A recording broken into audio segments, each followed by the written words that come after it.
Akkam jirtu kabajamoota fi jaalatamtoota hordoftoota keenya bakkuma jirtanitti nageenyi keenya kan kabajaatiif kan jaalalaa isin haa ga'u isiniin jenne itti aansuudhaan oduu isaa kana qabannee dhiyaannee jirra.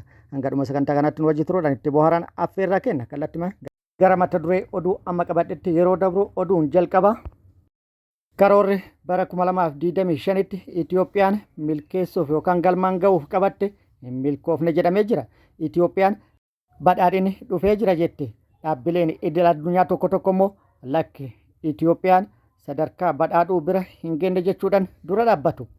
Guddina diinagdee Itoophiyaan galmeessaa jirti jechuudhaan muummichi ministeera Itoophiyaa haasaa taasises isiniif qabannee jirra. Isin biraan kenna viidiyoo gabaabduu qabna. Oduun inni itti aanu lolli loltoota mootummaatti waraana bilisummaa Oromoo gidduutti zoonilee Oromiyaa garaagaraa keessatti gaggeeffamaa jiru akkuma itti fufetti jira. Guyyaa kaleessaa lixa shaggar aanaa meettaa roobitti lolli cimaan loltoota PP fi waraana bilisummaa Oromoo gidduutti deemuu isin hin geenye turre.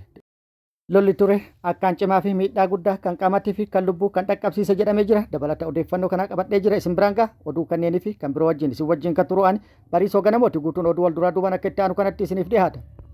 Wajji turuudhaan itti bohaaraan affeerraa kenna. Karoorri Itoophiyaan bara 2025tti galmaan ga'uuf qabatte hin milkoofne jedhamee jira. Itoophiyaan yeroorraa gara yerootti diinagdeen isii fooyya'aa jiraachuu akkasumas akka gaafa Afrikaatti sadarkaa fooyya'aa irra jiraachuu fi badhaadhaa jiraachuutu himamaa jira. Garuu Itoophiyaan bara 2025tti gulantaa biyyoota galii gadi aanaa giddu galeessaa seenuuf karoorfattee ture osoo hin milkaa'in hafe jechuudhaan baankiin addunyaa gulantaawwan diinagdee biyyoota addunyaa ifoomsuun Itoophiyaalleen gulantaa kam keessa akka jirtu ifoomsee jira. Haaluma kanaan madaalliin sadarkaa galii biyyoota isa haaraa baankii addunyaatiin bahe Itoophiyaan biyyoota diinagdeewwan galii gadi aanaa qaban keessatti kan ramadamte ta'uu eeree jira. Madaalliin kunis galii biyyoolessaa nama qeenxee kan mala shallagii baankii addunyaa Atlaas jedhamuun kan shallagame ta'uun ibsamee jira. Madaalliin kun kan bahe mootummaan Itoophiyaa kaayyoo kan karoora misooma waggaa 10 kan bara 2021 hanga 2030 karoorfateen Itoophiyaa sadarkaa biyya galii giddu galeessa gadi aanaa low middle income countries bara 2025tti bira ga'uuf karoorfatee akkasumas bara 2030tti badhaadhina Afrikaatiif fakkeenya ta'uuf ture kan karoorfate. Garuu PP'n diinagdeen biyyattii haala adda ta'een guddataa jiraachuu himaa jiru. Akka bara kanaatti immoo galiin adda ta'e meeshaalee al-ergii garaagaraa irraa argamaa jiru ol aanaa ta'uu fi kan bara hedduu immoo walitti hidhamee kan bara kanaatu hin ga'u jechuudhaan gabaasaa jiru. Akka fakkeenyatti guyyoota 2 dura gabaasa raawwatameen Itoophiyaan daldala al-ergii galii doolaara biiliyoona 10.7 argachuu ministeerri daldalaa fi walitti hidhamiinsa naannoo beeksisee jira. Galii al-ergii irraa argame doolaara biiliyoona 10.7 kan ammoo akkana jechuun ibsan Itoophiyaa bara bajata 2018 akka lakkoofsa Itoophiyaatti jechuudha. Meeshaalee al-ergii irraa galii doolaara biiliyoona 10.7 ol argamsiisuun seenaa keessatti riikardii haaraa fi isa guddaa galmeessitee jirti jechuudhaan ministeerri daldalaa fi walitti hidhamiinsa naannawaa beeksisee turuu miidiyaan Addis Istaandaard gabaasee ture dhayxanii ilaaluu dandeettu. Muummichi ministeera Itoophiyaallee kanaan wal qabsiisuun ibsa kennee ture ibsisallee kunooti. ከ1984 እስከ 2000 ዓመተ ምህረት 17 ዓመት ኢትዮጵያን የሚያክል ሀገር ኤክስፖርት ያደረገው 11 ቢሊዮን ነው። የ17 ዓመቱን በአንድ ዓመት ማምጣት እድገት ካልሆነ ታዲያ ምን እድገት ይሆናል? ከ84 እስከ 2000 ያለ የኢትዮጵያ ኤክስፖርት ብትደምሩት 11 ቢሊዮን ዶላር 17 ዓመት ሙሉ ኢትዮጵያ ኤክስፖርት ያደረገችውን ዘንድሮ በአንድ ዓመት አመጣ ነው። Karoora damee daldala al-ergiitiin wal qabatee karoorfatanii ture karooraa ol parsantii 114 raawwachuu isaanii gabaasanii ture.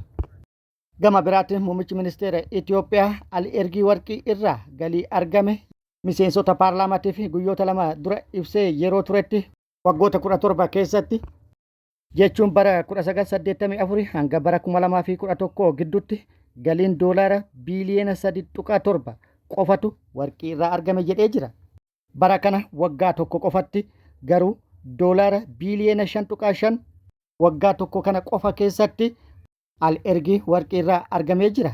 Waggaa 27tti galiin waliigala waggoota kanneen hunda keessatti argame warqii irraa 3.7 yookaan doolaara biiliyoona 3.7 kan bara kanaa qofti garuu doolaara biiliyoona 5.5 galiin waggoota 27 walitti hidhame kan bara kanaa hin ga'u jechuudha.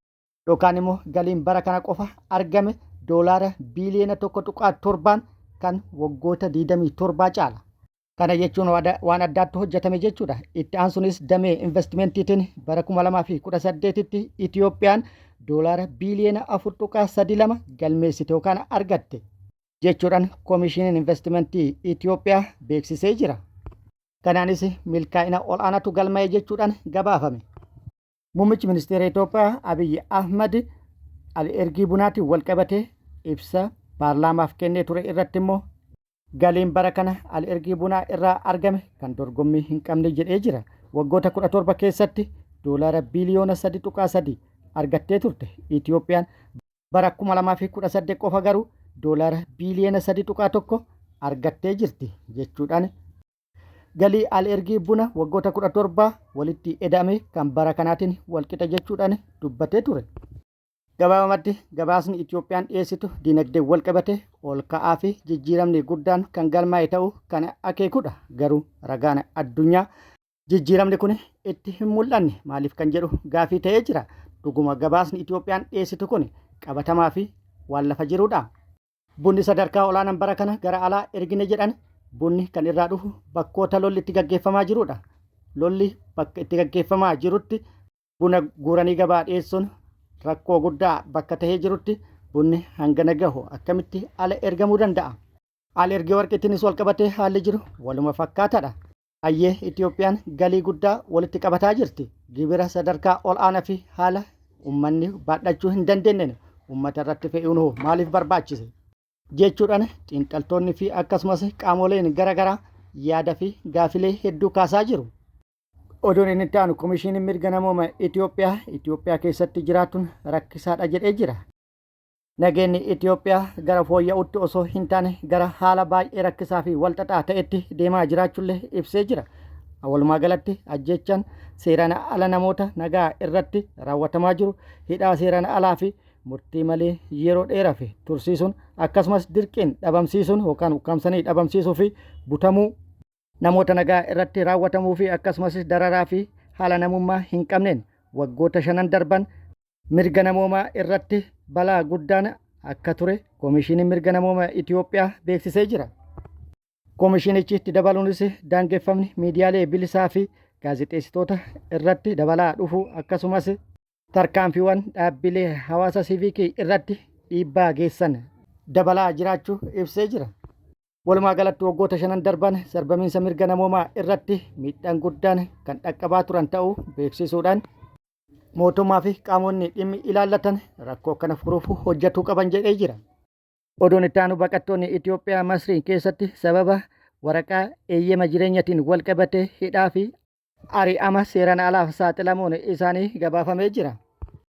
Mootummaan Masrii eeyyama jireenya haaromsuu tursiisuu isaatiin ragaa gamtaa mootummoota dhaabbata baqattoota UNHCR irraa qabaatanis baqattoonni fi koolugaltoonni dhalattoota Itiyoophiyaa ta'an seeraan ala hidhaa dheeraaf akkasumas biyya ari'atamuu irratti akka argaman dhaabbanni mirga namoomaaf falmu Human Rights Watch beeksisee jira.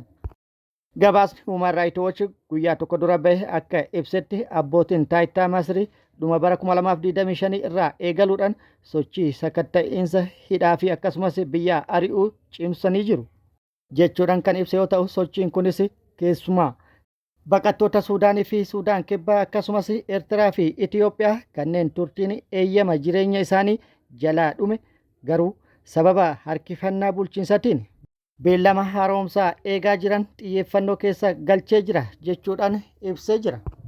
Oduun itti aanu lolli loltoota mootummaatti waraana bilisummaa Oromoo gidduutti zoonilee Oromiyaa garaagaraa keessatti gaggeeffamaa jiru akkuma itti fufeetti jira. Waraanni bilisummaa Oromoo zoonii giddugala guyyaa kaleessaa lixa shaggaritti loltoota PP waliin lola cimaa gaggeessuu fi lola gaggeessee ture irrattis miidhaa guddaa dhaqqabsiisuun injifannoo argachuu isiniin geennee turre dabalata odeeffannoo qabna.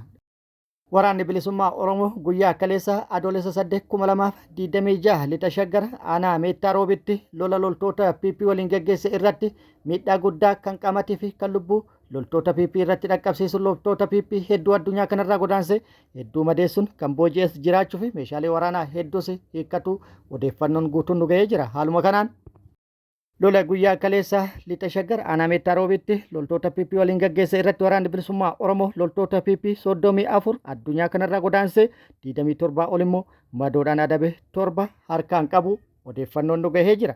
Meeshaalee waraanaa hedduus hiikkatu odeeffannoon garasirraa kan nu ga'e yoo ta'u meeshaan hiikkatame AKM 37 rasaasni hedduudhaa fi akkasumas reeshinaa fi meeshaalee qophii waraanaa hedduu duudaa loltoota PP irraa hiikkadhe jedhee jira. Waraanni bilisummaa Oromoo kabajamoota fi jaalatamtoota hordoftoota keenya oduu namaaf qabanne kan hanga ammaa kana guutuu oduu wajjin si wajjin turani bariisoo ganamooti hanga yeroo itti aanutti deebinee wal agarrutti nageenya rabbii isiniif haa baay'atu nagatti nu turaa hawwii kenna nagatti nu turaa.